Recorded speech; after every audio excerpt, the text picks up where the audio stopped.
জীবনে যে কতবার কেক বানাতে গিয়ে ডিম আর ময়দা নষ্ট করছি তার কোনো হিসাব নাই। এইরকম নরম আর পারফেক্ট কেক যদি বিস্কিট দিয়ে বাড়িতে বানানো যায় তাহলে আর কেক বাজার থেকে কিনতে হবে না। এই কেক বানাতে কিন্তু কোনো প্রকার ইলেকট্রিক মেশিন বা ইলেকট্রিক চুলা কিছুই লাগবে না। আমি কিন্তু এই কেক মাটির চুলাতে বানাইছি। প্রথমে কেক বানানোর জন্য 4টা চকলেট বিস্কিট নিয়ে নিছি 10 টাকা প্যাকেটের। তারপরে বিস্কিটগুলা হয়তোবা শিলপাটাতে নয়তোবা ব্লেন্ডারে গুঁড়া করে নিতে হবে। তারপরে নিয়ে নেব 4টা ডিম। অবশ্যই কিন্তু নর্মাল তাপমাত্রার ডিম হতে হবে, মানে ফ্রিজের ডিম থাকলে 1 ঘন্টার মতো আগে বের করে নিতে হবে। ঠান্ডা ডিম দিলে কিন্তু কেক ভালোভাবে ফুলবে না, মানে রুম টেম্পারেচারে থাকা ডিম নিতে হবে 4টা ডিম ভেঙে নিছি। তারপরে কুসুমগুলা আলাদা আরেকটা বাটিতে উঠায় রাখছি। এই অবস্থায় ডিম কিন্তু খুব ভালোভাবে ফোম তৈরি করতে হবে। আমি আগে যে ভুলগুলা করতাম ওইগুলা হইলো ডিমের ফোম ভালোভাবে তৈরি করতে পারতাম না। আজকে চিন্তা করতেছি জীবন দিয়ে হলেও ডিমের ফোম ভালোভাবে তৈরি করব। তারপরে কিছুক্ষণ পরে দেখতেছি জীবন আর দেয়া লাগে নাই, এমনিতে খুব সুন্দর মতো ডিমের ফোম হয়ে গেছে, মানে একদম ফেনা ফেনা হয়ে গেছে ডিমের সাদা অংশগুলা। এখন আলাদা করে রাখা ডিমের হলুদ অংশগুলা এই ফোমের মধ্যে দিয়ে আবার হালকা করে মিশিয়ে নিতে হইব। এই কেক বানানোর মধ্যে কিন্তু আরো অনেকবার এই মিশানোর কাজ আছে, মানে আপনার বারবার নাড়াচাড়া করে মিক্স করতে হইব। যেহেতু এই কাজগুলো আমরা মেশিন দিয়ে করতেছি না, এই কারণে হাত দিয়ে কিন্তু সম্পূর্ণ এই মিক্স করা কাজগুলো করতে হইব। যাই হোক, একটা ভালো কেক খাওয়ার জন্য তো আমরা এতটুকু করতেই পারি নাকি। বিস্কিট দিয়ে যে গুঁড়া করে রাখছিলাম ওই গুঁড়া কিন্তু চালনি দিয়ে অবশ্যই চেলে তারপরে কেকের ব্যাটার মধ্যে দিতে হবে। এরপরে 1 কাপ ময়দা, 1 কাপ চিনি আর 1 কাপ দুধ দিতে হবে।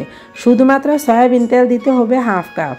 আমি কিন্তু এই সমস্ত উপকরণ যে কাপ দিয়ে মাপছি ওইটা কিন্তু আমাদের বাড়িতে নর্মাল চা খাওয়ার কাপ। আপনারা যদি কেক বানান আপনারা যে কোনো আপনাদের বাড়িতে থাকা কাপ দিয়ে কিন্তু এগুলা মেপে দিতে পারবেন। ওই যে আগেই তো বলছিলাম, যেহেতু আমরা কোনো মেশিন দিয়ে কাজগুলো করতেছি না, এই জন্য কিন্তু আমাদের বাড়িতে থাকা কাঁটা চামচ দিয়ে আমি বারবার নাড়াচাড়াগুলো করতেছি। এরপরে দিতে হবে সবচেয়ে বেশি জরুরি যে জিনিসটা একদম বাদ দেওয়া যাবে না, ওইটা হচ্ছে বেকিং পাউডার। 1 চামচ বেকিং পাউডার দিতে হবে, এটা কিন্তু কোনোভাবেই স্কিপ করা যাবে না।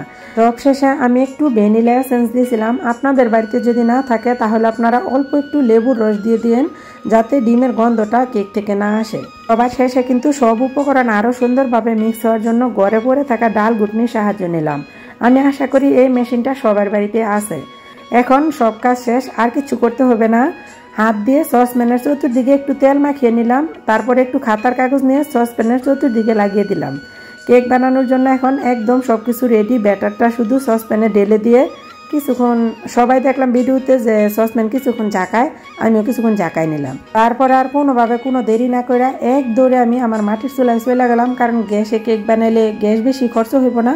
যেহেতু আমি গ্রামে থাকি, আমার চতুর্দিকে তো মাটির চুলায় সবাই রান্না করে, আমিও মাটির চুলায় রান্না করি। আধা ঘন্টার মতো রান্না করার পরেই কিন্তু সন্ধ্যা হয়ে গেছিল, এই কারণে আর চুলার ভিডিও নিতে পারলাম না, কারণ ওই জায়গায় আমাদের বাতি নাই, আমরা দিনের বেলায় রান্না করি ওই জায়গায়।